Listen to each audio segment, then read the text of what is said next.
પ્રભુ ઈસુના નામમાં આપ સર્વનો હું આવકાર કરું છું. આજે ફરી આપણે એક ખૂબ જ રસપ્રદ વિષય લઈને અભ્યાસ કરવા માંગીએ છીએ અને ઈશ્વરની કૃપા સૌપ્રથમ માંગીએ. સર્વસમર્થ ઈશ્વર પિતા, તમારા સામર્થ્ય વડે અમને જ્ઞાન આપો, જેથી કરીને પવિત્ર શાસ્ત્રની આશ્ચર્યકારક વાતોનું મનન કરવા માટે અમારા હૃદયના ચક્ષુઓ ખુલી શકે, અમે તે સમજી શકીએ અને પવિત્ર આપ તમારી ઈચ્છાને આધીન અમારું જીવન જીવી શકીએ. માટે કૃપા થવા દો. ટૂંકી વિનંતી તારનાર પ્રભુ નામ માંગીએ છીએ, માટે સાંભળો, માન્ય કરો. આમેન. આજે જે વિષય લઈને આપણે આગળ વધવા માંગીએ છીએ તે તો આત્મિક શરીરો, ગૌરવવંત શરીર. એદનવાડીની અંદર જે આદમને હવાનું શરીર હતું તેનો અભ્યાસ કરવા માંગીએ છીએ. પુનરુત્થાન પામેલા પ્રભુ ઈસુનું શરીર, તેનો અભ્યાસ કરવા માંગીએ છીએ. પુનરુત્થાન આપણે જ્યારે પામીશું ત્યારે આપણા શરીરો કેવા હશે એ અભ્યાસ કરવા માંગીએ છીએ. અને 1000 વર્ષના સમયની અંદર જે બધા લોકો હશે તે લોકોના શરીરો કેવા હશે એ આપણે અભ્યાસ કરવા માંગીએ છીએ. હવે સૌ પ્રથમ પ્રભુ ઈસુનું આપણી પાસે બહુ સરસ આપણને સમજ આપવામાં આવી છે. આવી સમજ બીજા કોઈની પાસે નથી. આપણને પવિત્ર શાસ્ત્રમાં ચોક્કસ રીતે બતાવવામાં આવ્યું કે પ્રભુ ઈસુ પુનરુત્થાન પામ્યા અને પછી તેમણે શું કર્યું, તો કેટલીક જગ્યાએ એ ગયા અને કેટલાક શિષ્યોને મળ્યા અને વળી તરત બીજી જગ્યાએ ગયા અને પછી ત્રીજી જગ્યાએ ગયા અને પછી કેટલી જગ્યાએ તો ગયા પણ તેઓ પ્રભુ ઈસુને ઓળખી શક્યા નહીં કે આ પ્રભુ ઈસુ છે, અને એ લોકો સાથે વાત કરતા રહ્યા. પછી એ લોકો એકદમથી એ લોકોને ખબર પડી ગયા તો પ્રભુ ઈસુ છે. અને પછી એક જગ્યાએ જોવામાં આવે છે કે 501 સાથે એક જ સમયે, અને ત્યાં આગળ એવું નથી લખવામાં આવ્યું કે એક જ સ્થળ પર, એક જ સમયે, એટલે એક સમયે પ્રભુ ઈસુ 500 લોકોને જોઈ શકે અને 500 લોકો પ્રભુ ઈસુને જોઈ શકે એવી સ્થિતિ હતી. અને આ સ્થિતિ પરથી મને ઘણી વખત એ વિચાર આવતો હતો કે આદમ અને હવાને જે એદનવાડી સોંપી, હવે એદનવાડી તો કેટલી વિશાળ, પૃથ્વી સોંપી અને તેનું સર્વસ્વ સોંપ્યું, અને એદનવાડી ખેડવાને માટે જ્યારે આદમને હવાને સોંપવામાં આવ્યું ત્યારે આપણે જે શબ્દ ખેડવાનો લિટરલ મિનિંગ લઈએ છીએ, તો મારી પાસે ધારો કે 10 એકર જમીન હોય અને એને ખેડવાની હોય તો મારી શું હાલત થાય? ટ્રેક્ટર અને મજૂરો લાવી અને પછી એને ખેતી કરાવવાની ને બધું કરવાનું, તો આખો દિવસ, આખું વર્ષ એની અંદર રચુપચુ રહું, ત્યારે જઈને કશુંક ઉગે. પણ આ સ્થિતિ તો એટલે થઈ કે આ જમીન કાઠી થઈ ગઈ. તે વખતની જમીન આવી નથી અને તે વખતના શરીરો પણ આવા નહોતા. તે વખતના શરીરો તો આત્મિક શરીરો હતા, ગ્લોરીફાઈડ શરીરો હતા. અને એ કેવા શરીરો હતા કે એ આખી પૃથ્વી પર બધું નિયંત્રણ કરી શકે, બધાને પોતાના કબજામાં રાખી શકે. કબજામાં રાખવાની વાત તે વખત હાલાકી એ પણ નથી કે બધા પ્રાણીઓ જંગલી હતા અને એકબીજાને ખાઈ જતા હતા અને મારીને, કારણ કે તે વખતે બહુ સુવર્ણકાળ જેવું જ હતું. 1000 વર્ષનો જે સમય છે તેના જેવું જ એ હતું. અને પ્રાણીઓ પણ હિંસક નહોતા. પણ બીજું કે બધાને કશું નહીં, ખાલી જોવે તો પણ કેવી રીતે જોઈ શકે, અહીંથી ત્યાં જઈ કેવી શકે, ટ્રેવલ કેવી રીતે કરી શકે? કારણ કે એ લોકોના શરીર મહિમાવંત શરીર હતા, ગ્લોરિયસ શરીર હતા, એટલે એ લોકો ટ્રેવલ કરી શકતા હતા. કેવી રીતે? પ્રભુ ઈસુનું જે શરીર હતું એ આપણને કેવું જોવામાં આવે છે પુનરુત્થાન પછી? મહિમાવંત શરીર, કે આમોસના રસ્તા પર પણ જાય છે, પાછા યરુશલેમમાં પણ આવે છે. પછી રૂમ બંધ કરીને બધા અંદર શિષ્યો બેઠા હોય છે, તો એની બંધ રૂમની અંદર પણ એ પ્રવેશી શકે છે. અને પછી એક સાથે અલગ અલગ જગ્યાએ 500 લોકો હતા, એ બધાને સંબોધન કરી શકે છે. તો આ જ વસ્તુ ત્યાં આગળ એદનમની વાડીની અંદર આદમને હવા પાસે આવા શરીરો હતા કે જે ગ્લોરીફાઈડ શરીરો હતા. અને બીજું કે આ જ શરીરો ફરી પાછા પરત એદનમાં આવીશું તે વખતે આ જ શરીરો ધારણ કરવાનો મળશે. કેટલો મોટો આનંદ. હવે વાત એ છે કે આ શરીરો કેવા હતા? શું એ એન્જલ્સ એટલે દૂતોના જેવા? ના, એમાં ફરક છે. માણસ જ્યારે પુનરુત્થાન પામશે તે વખતે દૂતોના જેવા શરીર પ્રાપ્ત નહીં કરે. ખાલી દૂતોના જેવી એક જ વસ્તુ નહીં હોય. એક જ વસ્તુ હશે, દૂતો પરણતા નથી ને પરણાવતા નથી, અને એ લોકોને ઓફસ્પ્રિંગ્સ નથી, એ લોકોને બાળકો નથી થતા. રાઈટ? તો બીજું કે આ જ સ્થિતિ ફરી પાછી પુનરુત્થાનની અંદર છે કે ત્યાં આગળ પરણાવવાનું છે નહીં, ઓફસ્પ્રિંગ્સ છે નહીં, બાળકોની વાત છે નહીં. બાળકોની વાત જો છે તો કઈ રીતની છે એનો એક તમને મર્મ આપું, એ તમે પોતે પછી વિચારજો એ બાબતમાં. બીજી વસ્તુ કે અત્યારે જે બાળકો થવાની પ્રક્રિયા છે એ આપણે બધા જાણીએ છીએ કેવી રીતે થાય છે.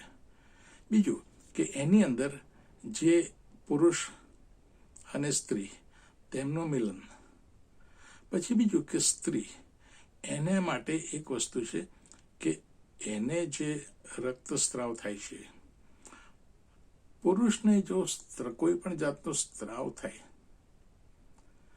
તો એ આપણે નિર્ગમનમાં જોઈએ તો ત્યાં આગળ આજ્ઞા આપવામાં આવી હતી કે આ બધાને અશુદ્ધ કહેવામાં આવ્યા હતા. અને આ લોકો જ્યાં સુધી શુદ્ધ ના થાય ત્યાં સુધી એ લોકોએ મંડપની પાસે આવવું નહીં, કારણ કે દેવની પ્રેઝન્સ આ વસ્તુને સાંખી શકતી નથી. એનો અર્થ બીજો આપણે સાદી ભાષામાં એમ કહીએ કે દેવ આ જે મેથડ છે એ સાંખી શકતા નથી. એનો મતલબ બીજો એમ કરી શકાય કે દેવે જે એદનવાડીની અંદર મેથડ આપી હતી એ આ નથી. હજી ઊંડાણથી કહીએ તો એદનવાડીની અંદર આ મેથડ નથી, તો એદનવાડીની અંદર આ અંગ નતા, અને આ અંગ નતા, અને આ અંગ જો આવ્યા એને આદમને હવાએ કીધું કે આ તો નગ્નતા છે, અને એ લોકો બી ગયા સખત રીતે, અને એ લોકોએ આચ્છાદન કર્યું પાંદડાનું. અને પછી પાંદડાનું આચ્છાદન કરીને પણ વિચિત્ર બાબત છે, પછી પાછા સંતાઈ ગયા. દેવે કીધું કે ક્યાં છો? તો તમે સંતાઈ ગયા, કારણ કે આવું થયું. ભાઈ, તમે આચ્છાદન કર્યું ને પાપ ઢાંકવા, અને બીજું કે નગ્નતા ઢાંકવા માટે તમે આચ્છાદન કર્યું ને, તો પછી તમે બહાર કેમ નથી ફરતા? પછી શું કામ સંતાઈ જાઓ છો?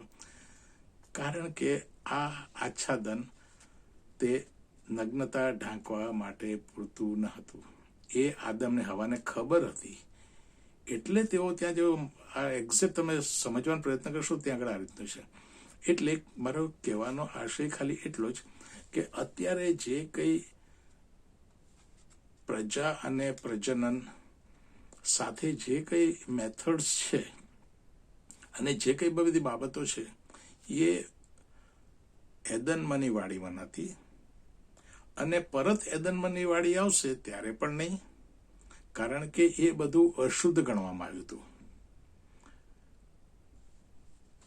હવે એનો મર્મ તમે તમારા હિસાબે સમજો, હું બહુ અંદર ડિટેલ જવા નથી માંગતો, પણ એક વસ્તુ કે શરીરો આત્મિક, એટલે ત્યાં આગળ છે ને બાળકો આગળ આ રીતના તો નહીં જ. એટલે કહેવામાં આવ્યું કે દૂતોના જેવા પરણતા નથી ને પરણાવતા નથી, પણ બસ એટલી જ વાત છે. દૂતોના જેવા પરણતા નથી ને પરણાવતા નથી એટલે સુધી દૂતો સાથે કમ્પેર છે, બાકી અધરવાઇઝ વસ્તુ અલગ જ છે. પછી દૂતો નથી બનતા. પુનરુત્થાન પામેલા શરીર દૂતો નથી બનતા. પુનરુત્થાન પામેલા શરીર શું હોય છે? એ જ કે બહુ સરસ દાખલો આપવામાં આવે છે કે જે અન્ય ધર્મ સમજ પાસે નથી. અન્ય ધર્મ સમજ એમ સમજે છે કે મરણ પામે માણસ પછી પરમાત્મામાં વિલીન થઈ જાય, પોતાની આઈડેન્ટિટી રહે નહીં, રાઈટ? પોતાનું આગવું વર્ચસ્વ, આગવી ઓળખાણ એ રહે નહીં. પવિત્ર શાસ્ત્ર આપણને એમ સમજાવે છે કે જો એક ઘઉંનો દાણો ભૂમિમાં જાય તો એ શું ઉગાવે છે? ઘઉં. એક રાઈનો દાણો, રાઈ. ઘઉંના દાણાનો અને રાઈના દાણાનો બેવનું ડિફરન્ટ કેરેક્ટર છે અને બેવને ઓળખી શકાય છે. બીજું કે આ રીતે દરેક જે વવાશે અને જે ઉગશે અને જે અત્યારે જે શરીરો છે એ તો નાશ પામે એવા શરીરો છે. આપણે બધા જાણીએ છીએ. આપણી ચામડી નાશ પામે, મસલ્સ નાશ પામે, બોન્સ નાશ પામે, બ્લડ નાશ પામે, આપણે પોતે નાશ પામીએ. પણ આપણને તે વખતે નાશ ના પામે એવા શરીરો આપવામાં આવશે, એક્ઝેક્ટ શરીરો આપવામાં આવશે. અને એ શરીરો નાશ નહીં પામે અત્યારના નાશવંત શરીર જેવા, પણ કેરેક્ટરમાં તો બિલકુલ અત્યારના શરીરના જેવા જ હશે. એટલે અત્યારે ધારો કે મારી વાત લઈએ તો અત્યારે તમે મને આઈડેન્ટિફાઈ કરી શકો છો. હવે મારું શરીર ત્યાં આગળ કેવું હશે? ત્યાં આગળ મારું મહિમાવંત જે શરીર હશે, ગ્લોરીફાઈડ શરીર હશે, એ એવું હશે કે હું બધે જ મને સમય અને સ્થળ એ મને રોકી નહીં શકે. બીજી વસ્તુ કે મારું જે શરીર હશે એ તૂટશે નહીં અને ફરી નાશ પામશે નહીં. ત્રીજી વસ્તુ કે જે મારું મહિમાવંત શરીર હશે એ તમે મને ઓળખી શકશો, મારા બધા સગા સ્નેહીઓ મને ઓળખી શકશે. હવે કેવી રીતે ઓળખી શકશે? આવું તો નહીં જ હોય તો કેવી રીતે ઓળખી શકશે? એનો બીજો એક દાખલો આપો. મને બીજો વિચાર આવે છે કે કેટલી વખત પ્રભુ ઈસુનો ફોટો જોઈએ છે ને, કે એક રૂમની અંદર પ્રભુ ઈસુ આવે છે અને બધાને પોતાનો હાથ બતાવે છે અને કોક બતાવે છે. તે વખત મને એક વિચાર કે પ્રભુ ઈસુ આ કપડાં કઈથી લઈને આવ્યા? પ્રભુ ઈસુ બધું તો ઠીક છે, કપડાં પાછા ક્યાંથી લઈને આવ્યા? કારણ કે આ તો નહોતા એમની પાસે. બીજી વસ્તુ કે ત્યાં આગળ આર્ટિસ્ટ એમ સમજાવવા માંગે છે કે આપણે કેવું ઓળખી જઈએ છીએ કે આ કપડાં, એટલે કપડામાં એટલા માટે ડ્રો કર્યા હતા કે જેથી કરીને આપણને એક્ઝેક્ટ ખબર પડે. પણ એ કપડાં કોટનના ને ટેરિકોટને એ બધા કશા જ નહીં હોય, અને શરીર પણ એવા કશા જ નહીં હોય કે જે નાશ પામેવા. મારા મોં પર તમે ચશ્મા તે વખતે નહીં જોઈ શકો, કારણ કે મારી દ્રષ્ટિ તો અલગ ટાઈપની થઈ ગઈ હશે. મારા કપડાં આવા નહીં હોય. આ કપડું તો થોડો વખત પછી ફેડ થઈ જશે, ઝાંખું પડી જશે અને ફાટી જશે અને છીંતાઈ જશે. પણ પેલું તો મને જે આપવામાં તો વર્ષ ચાલે એવું. એટલે કેવું હશે કે એવું હશે કે હું એ ધારણ કરું, એની અંદર મારી નગ્નતા ઢંકાઈ. આ બહુ અગત્યની બાબત છે. એની અંદર નગ્નતા ઢંકાઈ એટલા માટે ત્યાં આગળ ગ્લોરીફાઈડ બોડીઝ, મહિમાવંત શરીર આપવામાં આવશે, જેથી કરીને નગ્નતા ઢંકાય. અને એ શરીરો ધારણ કરી અને આપણે એકબીજાને પાછા ઓળખી પણ શકીશું. અને એ જે મહિમાવંત શરીર છે ને એ પ્રકાશવાળા શરીર છે. એ હવે તમે વિચારજો, કારણ કે ઘણી વખત તમે ઘણી જગ્યાએ જોયું પણ હશે, પિક્ચરાઇઝ કર્યું હશે, કેટલાય કર્યું છે, મેં જોયું છે કે એની છે ને બધા સફેદ સફેદ સફેદ સફેદ સફેદ સફેદ વસ્ત્રો પહેરીને ઓળખાય ને એવા વસ્ત્રો, જબ્બા જેવું કશુંક લાગે. બિલકુલ કરેક્ટ, એવું કશું કે આપણને સમજાવવા માંગે છે એ લોકો. અને બિલકુલ વાત સાચી છે. આનાથી પણ વિશેષ ત્યાં આગળ થશે કે આપણે એકબીજાને ઓળખી શકીશું. આપણે પ્રકાશમાં હોઈશું, મહિમાવંત શરીર ધારણ કરેલો છે. અને એ સ્થિતિની અંદર આપણે વર્ષો વર્ષ જીવવાના છે. પણ એ પ્રકાશ વાળું શરીર, જે મહિમાવંત શરીર છે, જે આપણી નગ્નતા ઢાંકે છે, તે નગ્નતાએ આદમને હવાને પ્રભુથી દૂર નસાડી દીધા. અને પ્રકટીકરણની અંદર તમે પાછળનો અડધો ભાગ જોશો ને તો ત્યાં આગળ પ્રભુ ઈસુ કશું જ નથી કીધું. પ્રભુ ઈસુના કોઈ શબ્દ, કોઈ વચનો નથી. શરૂઆતમાં છે, છેલ્લે છે. વચ્ચે ખાલી એક જ જગ્યાએ છે કે તમારી નગ્નતા જોવામાં ન આવે. એ બહુ અગત્યની બાબત છે. પ્રભુ ઈસુ બોલ્યા તો માત્ર આટલું જ વચ્ચે બોલ્યા છે કે નગ્નતા જોવામાં ના આવે. એ બહુ અગત્યની બાબત છે. એ માર્મિક બાબત છે. ઝીણી ઝીણી બાબત હું ડિસ્કસ કરું એવો હું કોઈ જ્ઞાની નથી, અને બીજું કે હું ધર્મસેવક નથી કે એટલું સરસ રીતે સમજાવી શકું. હું લેમેન તરીકે સાદી રીતે આપણે જે સમજી શકીએ એવી રીતે આ કંઈ સમજાવવાનો પ્રયત્ન કર્યો. અને આપણી નગ્નતા દેખાય નહીં માટે મહિમાવંત શરીર આપણે ધારણ કરીએ એ ખૂબ જરૂરી છે. પ્રાર્થના કરીએ.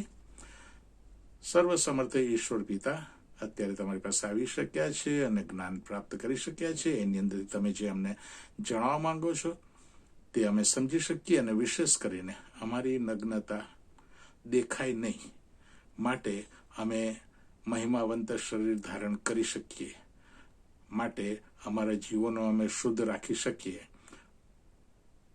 એ માટે કે અમે પુનરુત્થાન પામી શકીએ અને તમારી સાથે વર્ષ જીવી શકીએ. એવી તમારી કૃપા તમે અમારા પર થવા દો. આ ટૂંકી વિનંતી તારનાર પ્રભુ નામ માંગીએ છીએ, માટે સાંભળો માન્ય કરો બાપ. આમીન. એક નમ્ર વિનંતી છે કે તમને જો આ લાગે કે આ સારું છે, સારા સંદેશ છે, તો એને લાઈક કરશો અને શેર કરશો કે જેથી કરીને મારે ફરી બધાને મોકલવા ના પડે અને તમને ઓટોમેટિક એનામાંથી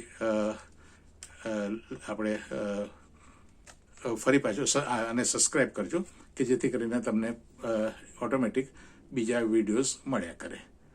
અને ઈશ્વરની કૃપા હશે ત્યાં સુધી આપણે આગળ વધી શકીશું. પ્રભુ ઈસુના નામમાં સલામ.